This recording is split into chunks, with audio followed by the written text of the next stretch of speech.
नमस्कार मुलींनो, या ठिकाणी महिला व बालविकास विभागामध्ये ज्या विद्यार्थिनींनी मुख्य सेविका या पदासाठी अर्ज वगैरे केला असेल तर आपण या ठिकाणी सिरीज चालू केलेली आहे। सर्वांना याची कल्पना असेल। आत्तापर्यंत टोटल 4 भाग आलेले आहेत। आजचा हा 5वा भाग आज आपण पाहणार आहोत। त्यामुळे काळजीपूर्वक पहा आणि वही पेन घेऊन बसा, कारण का फक्त आपण 10 प्रश्न सोडवतो, त्याच्यासोबत रिलेटेड असे त्याच्याशी रिलेटेड 30 प्रश्न म्हणजे असे टोटल 40 प्रश्न या ठिकाणी आपण कव्हर करण्याचा प्रयत्न प्रत्येक भागामध्ये करत असतो। तसाच हा भाग इंटरेस्टिंग होणार आहे, त्यामुळे काळजीपूर्वक पहा आणि नवीन असाल नक्की सबस्क्राइब करून घ्या। तुमच्याच फायद्यासाठी संपूर्ण अगदी मोफतपणे दर्जेदार पद्धतीने तयारी आपण या ठिकाणी करून घेत आहोत। तर पहिला प्रश्न पाहण्या अगोदर नवीन असाल ऑब्वियसली सबस्क्राइब करून बाजूचा बेल आयकॉन दाबून घ्या। जेव्हा जेव्हा मी प्रश्नपत्रिका अपलोड करेन तेव्हा तेव्हा तुम्हाला नोटिफिकेशन येऊन जाईल। तर कोणत्या काळाला मराठी भाषा आणि साहित्याचा सुवर्णकाळ म्हणतात? तर महाराष्ट्रामध्ये मराठी भाषा आणि साहित्याचा सुवर्णकाळ हा कोणत्या काळाला म्हणतात? तर यादव काळाला म्हणतात, लक्षात असू द्या। आणि भारताच्या बाबतीत जर विचार केला, भारताचा सुवर्णकाळ हा जो आहे तो कोणता आहे? गुप्तांचा काळ जो आहे तो भारताचा सुवर्णकाळ म्हणून ओळखला जातो, लक्षात असू द्या। आपल्या भारतामध्ये यादव काळ जेव्हा कधी होतं? 850 ते 1334 इसवी सन आहे ते। या कालावधीमध्ये आपल्या महाराष्ट्रामध्ये या यादवांचं राज होतं किंवा त्यांचा राजघराणे वगैरे होतं। आणि याच काळामध्ये आपल्या या मराठी भाषा आणि साहित्याची उन्नती वगैरे झाली, खूप मोठ्या प्रमाणात विकास झाला, म्हणून त्याला सुवर्णकाळ वगैरे म्हणतात, लक्षात असू द्या। त्यानंतर अंगणवाडी केंद्र स्थापनेचा मुख्य उद्देश काय असतो? तर लक्षात असू द्या, बालसंगोपन करणे, प्राथमिक शिक्षण देणे, कुपोषण कमी करणे, गरोदर माता रक्षण। तर एकच सांगतो, लक्षात असू द्या, आत्तापर्यंत आणि स्टार्टिंग पासून हे फक्त आणि फक्त कुपोषण कमी करणे हे या अंगणवाडी केंद्र स्थापनेचा मुख्य उद्देश आहे। हे सगळे तर आहेतच, गरोदर माता वगैरे रक्षण वगैरे, बालसंगोपन वगैरे, त्यानंतर एक शिक्षण वगैरे, शिक्षण प्रणाली, पूर्व प्राथमिक शिक्षण देणे, हे असं आहे। याच्यामध्ये पूर्व ॲड करा।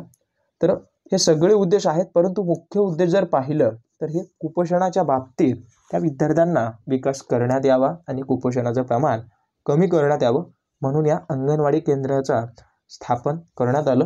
हे आपण पाहिलं होतं, ज्यांनी पाहिलं नसेल पाहून घ्या। 1975 2 ऑक्टोबरपासून सुरुवात करण्यात आलेली होती। का, कधी, कसं, हे आपण सगळं कव्हर केलेलं आहे, काळजीपूर्वक पाहून घ्या। त्यानंतर अंगणवाडी केंद्रात नवीन योजना आणि अंगणवाडीवर नियंत्रण वगैरे कोण ठेवतो? तर लक्षात असू द्या, बाल विकास प्रकल्प अधिकारी म्हणून एक अधिकारी असतो, जो की याच्यावर नियंत्रण ठेवण्याचं काम या ठिकाणी करत असतो। त्यामुळे हे तुम्हाला माहिती बेसिक आहे, माहीत असणं खूप गरजेचं आहे, कारण का तुमचं कार्यक्षेत्र एका अंगणवाडी पुरतं मर्यादित असतं आणि त्यासोबत तुम्हाला गावामध्ये सगळं वगैरे योजना वगैरे जेवढ्या काही आहेत येत्या काळामध्ये सगळ्या आपण कव्हर करण्याचा प्रयत्न करूया, काळजी करू नका। त्यानंतर बिहू हा जो सण आहे तो कोणत्या राज्यात साजरा केला जातो? तर हा डबल प्रश्न आलाय, सॉरी त्याबद्दल। तर लक्षात असू द्या, हा आसाम या राज्यात साजरा केला जाणारा महत्त्वाचा सण आहे। तर तमिळनाडूच्या बाबतीत जर विचार केलं तर भरतनाट्यम महत्त्वाचा सण आहे, ज्यावर तुम्हाला खूपदा प्रश्न वगैरे दिसेल, भरतनाट्यम, तर लक्षात असू द्या। त्यानंतर केरळच्या बाबतीत जर विचार केलं, केरळचं क ध्यान ठेवा, कथकली तुम्हाला आपोआप लक्षात येईल। त्यानंतर बिहारच्या बाबतीत जर विचार केला तर एक जाट जाटनी नावाचा सण त्या ठिकाणी साजरा केला जातो, तर लक्षात असू द्या। त्यानंतर महाराष्ट्रातील किती साहित्यिकांना ज्ञानपीठ पुरस्कार मिळालेला आहे? हा कॉमन प्रश्न खूप महत्त्वाचा आहे, खूपदा परीक्षेला आलाय। तर 4 साहित्यिकांना आत्तापर्यंत आपल्या महाराष्ट्रातील व्यक्तींना ज्ञानपीठ पुरस्कार मिळालेला आहे। त्याच्यामध्ये नाव कोणाकोणाचं आहे? विष्णू वामन शिरवाडकर, विष्णू वामन शिरवाडकर, मी शॉर्टमध्ये सांगतो, तुम्ही लिहून घ्या। त्यानंतर विचार केलं त्यासोबत दुसरं कोण आहेत? वि स खांडेकर, वि स खांडेकर। त्यानंतर अजून एक आहेत वि दा करंदीकर, हे तुम्हाला फक्त लक्षात ठेवा, करंदीकर, हे तुम्हाला सगळे नावं वगैरे आपोआप येऊन जातील, कारण का विष्णू हे वि.स. खांडेकर, त्यानंतर विदा करंदीकर, त्यानंतर अजून एक आहेत भालचंद्र नेमाडे, लक्षात असू द्या, भालचंद्र नेमाडे हे जे आहेत यांच्या कादंबरी कोणत्या आहेत, कोसला म्हणून नावाची कादंबरी आहे, या कादंबरीला मिळाला. आणि अजून एक लक्षात असू द्या, वि.वा. शिरवाडकर यांचं नेमकं काय आहे रोल, आत्ता यांचं जे आहे ते विष्णू वामन शिरवाडकर यांचा जो काही जन्मदिवस आहे 27 फेब्रुवारीला, हा काय आहे, राजभाषा दिन आहे आपल्या मराठीचा, लक्षात असू द्या. महाराष्ट्रात तुम्ही राहता त्यामुळे मायबोली आपली भाषा आहे मराठी, त्यामुळे मराठी भाषेचा तुम्हाला इतिहास माहीत असणं आवश्यक आहे. मराठी राजभाषा दिन म्हणून 27 फेब्रुवारीला आपल्या महाराष्ट्रामध्ये साजरा केला जातो. हे का साजरा करतात, वि.वा. शिरवाडकर यांचं विष्णू वामन शिरवाडकर यांचं जे आहे ते जन्मदिवस त्या ठिकाणी साजरा केला जातो, लक्षात असू द्या. कॉमन प्रश्न आहे, खूप महत्त्वाचा आहे. त्यानंतर पुढे पहा, पंचायत राज दिन कधी साजरा केला जातो. आत्ताच आपण दिनांविषयी पाहिलं तर महाराष्ट्रात पंचायत राज दिन वगैरे 24 एप्रिलला संपूर्ण महाराष्ट्रामध्ये साजरा केला जातो. ही पंचायत राज प्रणाली जी आहे ती या ठिकाणी त्रिस्तरीय आहे, खूपदा प्रश्न पाहायला मिळेल, लक्षात असू द्या. त्यानंतर हे जे आहे 26 जानेवारी हा जो दिवस आहे तो लक्षात असू द्या प्रजासत्ताक दिन म्हणून साजरा करतात. तुम्हाला वाटत असेल सोपे आहेत प्रश्न, परंतु असे प्रश्न तुम्हाला गोंधळून टाकतात.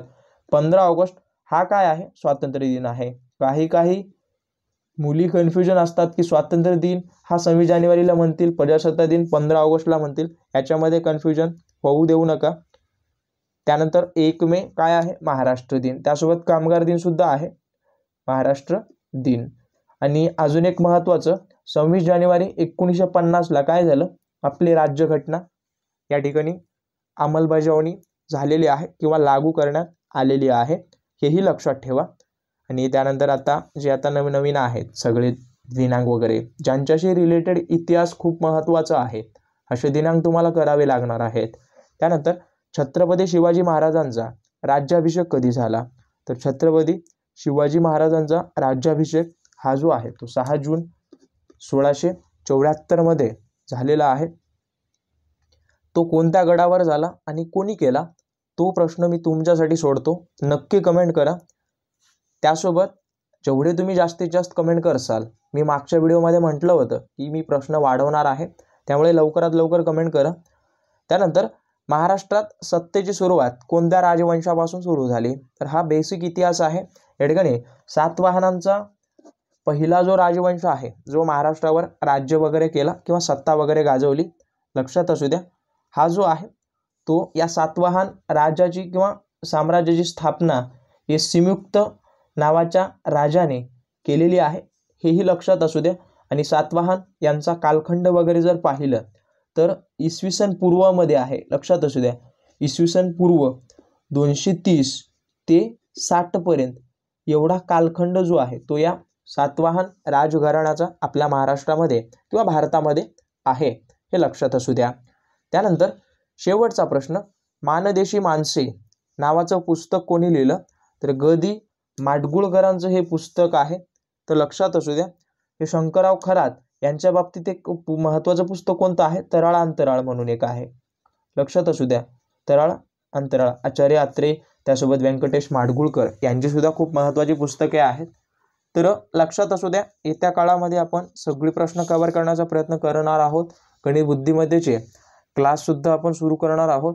त्यामुळे ज्यांना काही डाऊट असतील किंवा कोणत्याही परीक्षेबाबत कन्फ्युजन असेल, नक्की आत्ता या ठिकाणी कमेंट करा, मी तुम्हाला रिप्लाय हमखास देण्याचा प्रयत्न करेन. त्यामुळे तुमचे कोणतेही डाऊट असू द्यात, अवश्य कमेंट करा. आणि प्रश्न वगैरे काही समस्या असेल नक्की कमेंट करा. आणि जास्तीत जास्त व्हिडिओ शेअर करत राहा, जेणेकरून काय तुमच्या मित्रमैत्रिणींना फायदा होईल आणि तुमच्यासोबत तेही या ठिकाणी कुठे ना कुठे सक्सेसफुल लवकरात लवकर होतील. तर बाकी भेटूयात पुढच्या सिरीजसोबत. आजचा व्हिडिओ कसा वाटला नक्की अभिप्राय कळवा. बाकी भेटूयात पुढच्या सिरीजमध्ये उद्याला.